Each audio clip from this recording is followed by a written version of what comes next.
Chennai shopping మాల్లో ఉగాది వేడుకలు. మీ పండుగ షాపింగ్ చెన్నై షాపింగ్ మాల్లో చేయండి. అందమైన వస్త్రాలతో పాటు విలువైన బహుమతులు పొందండి. ఫస్ట్ మూవీ తీయాలి అనుకున్నప్పుడు వెన్నెల్లో ఆడపిల్ల అప్పటికే చాలా సూపర్ హిట్ అయినటువంటి ఒక నవలను తీసుకొచ్చారు, మీరు ఒక సినిమాగా చేస్తున్నారు. సినిమాకి వచ్చినటువంటి ఫీడ్బ్యాక్ కావచ్చు, సినిమాకి వచ్చినటువంటి రియాక్షన్స్ చూసిన తర్వాత ఎండమూరి గారి దగ్గర నుంచి ఎలాంటి రెస్పాన్స్ అనేది వచ్చింది మీకు? యాక్చువల్గా కోడి రామకృష్ణ గారి దగ్గర నేను వర్క్ చేశాను, ఆయన శిష్యుడు నేను.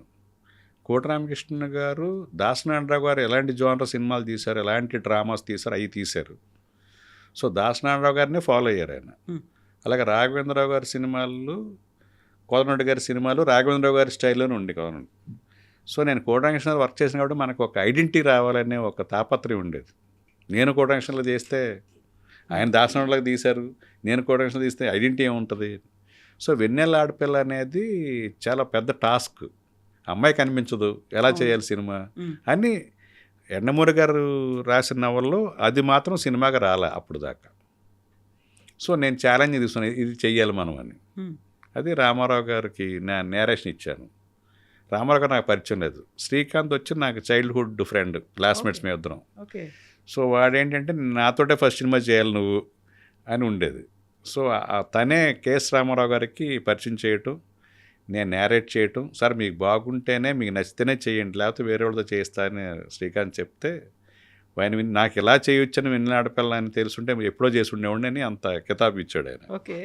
సో అలా అది ఆ సినిమా చేసాం. ఆ సినిమా చేసిన తర్వాత ఎండమూరి గారు ఇన్వాల్వ్మెంట్ ఏం లేదు అప్పుడు డిస్కషన్లో, ఆయన లేదు. ఎందుకంటే ఆయన వెన్నెల ఆడపిల్ల నవల్ని ఆయన డీడీలో సీరియల్గా చేశాడు, ఆయన ఉన్నది యాస్టీజ్. నేను ప్రతిదీ వేరేగా సినిమాటిక్ అడాప్షన్ చేశాను.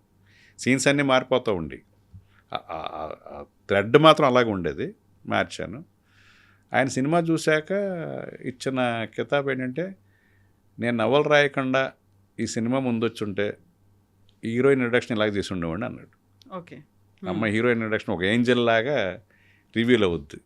తాజకృష్ణ దేశం అప్పుడు మన హాలిడే ఇన్ అని ఉండేది, అప్పుడు తాజకృష్ణ ఎదురుగా అక్కడ చేసాం. అవన్నీ చూసి అమ్మాయి సెండ్ ఆఫ్ సీన్ కానీ అవన్నీ నేను నేను వెన్నెల ఆడపిల్ల కన్నా ముందు వచ్చుంటే ఆయన అప్రిషియేషన్.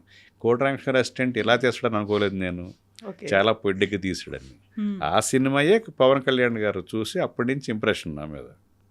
అదే తర్వాత కాలంలో గుడుంబాశంకర్ చేయడానికి కారణం అలోయలేవినే. ఆయన చూసి సినిమా అప్పట్లో గోకుల్లో సీత అయిపోయింది, సుస్వాగతం జరుగుతుంది.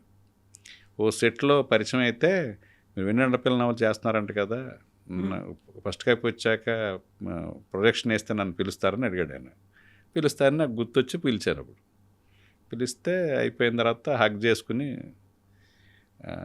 చాలా బాగా అడాప్ట్ చేశారు నవల్ని, ఎవరు ఇలా చేయలేరు, ఎవరికి ఐడియా రాదు ఇలాగా అని మంచి అప్రిషియేషన్. అది విపరీతమైన ఇష్టం అతనికి.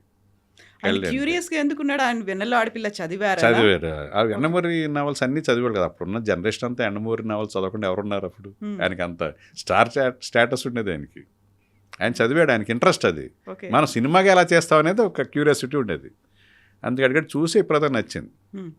నచ్చిన తర్వాత హగ్ చేస్తున్నాడు, వండర్ఫుల్ చేశాను. మా అమ్మను కూడా తీసుకురావచ్చు అంటే బ్రహ్మాండంగా తీసుకురావంటే ఆవిడ కూడా వచ్చి చూశారు. చిన్న వయసు అయినా చాలా బాగా తీసావు అంటే కొంచెం ఫిలాసఫికల్ టచ్ ఉంటుంది కదా లాస్ట్ వయసు. చాలా బాగా తీసావు బాబు అని ఆవిడ కూడా నచ్చింది. ఆవిడ కూడా నవల్స్ బాగా చదువుతారు ఆవిడ కూడా.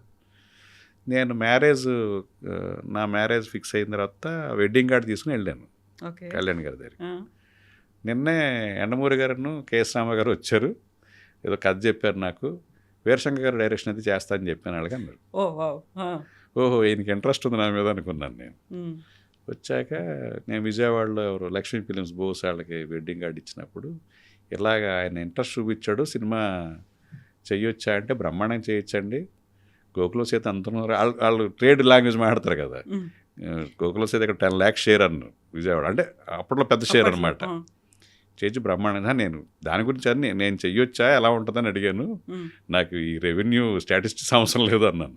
బ్రహ్మాండంగా చేయొచ్చు మీరు. అప్పుడు వెళ్ళి వచ్చాక ఒక కథ చెప్పాను అనమాట. పెళ్ళికి వచ్చారు ఆయన? పెళ్ళికి ఆయన అక్కడ ఉన్నారు రాజస్థాన్లో. మా మ్యారేజ్ ఏమో తణుకు దగ్గర దోబా అక్కడ జరిగింది. తర్వాత మళ్ళీ వచ్చాక కలిసాము. అప్పుడు నేను ఒక కథ పట్టుకుని వెళ్ళాను. ఆ కథలో ఆయన కొన్ని చేంజెస్ చెప్పారు. ఓకే.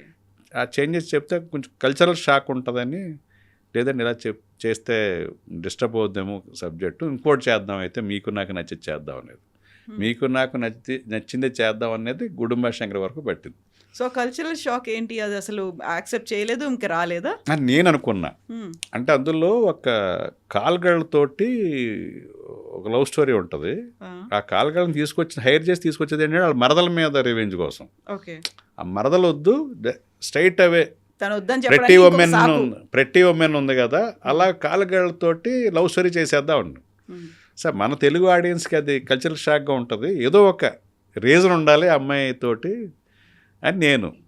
లేదు మీరు ఇన్సెక్యూరిటీగా ఫీల్ అవుతున్నారు, అది వెరైటీ అవద్దని ఆయన ఫీలింగ్.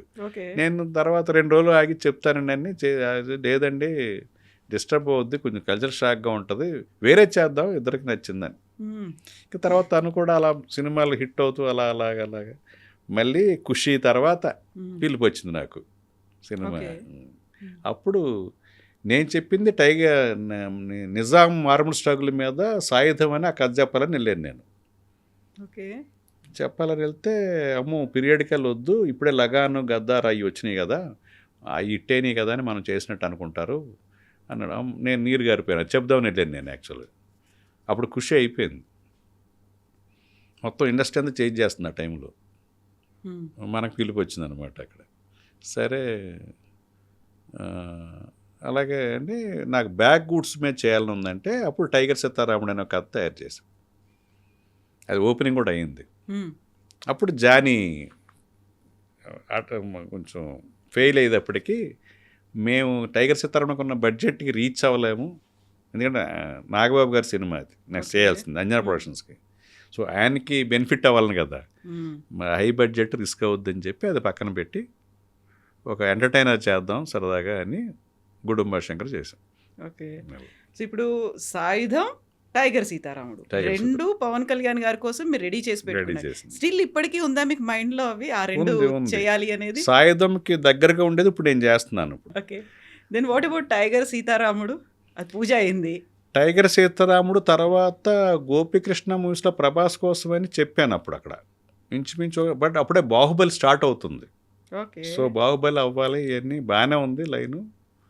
ఈ తర్వాత మళ్ళీ కలుద్దాం అన్నారు. తనక బాహుబలి సిరీస్లో ఆయన బిజీ అయిపోయాడు కదా, అలాగే మళ్ళీ అవ్వలేదు. తర్వాత కేఎస్ రామారావు గారు అడిగారు ఒకసారి గుడుంబ శంకర్ చేసేటప్పుడు. అప్పుడు మరి ఆయన అడిగారు, నేను కలవటం జరిగింది, చేద్దామన్నట్టు. బట్ ఆయన తర్వాత బాహుబలి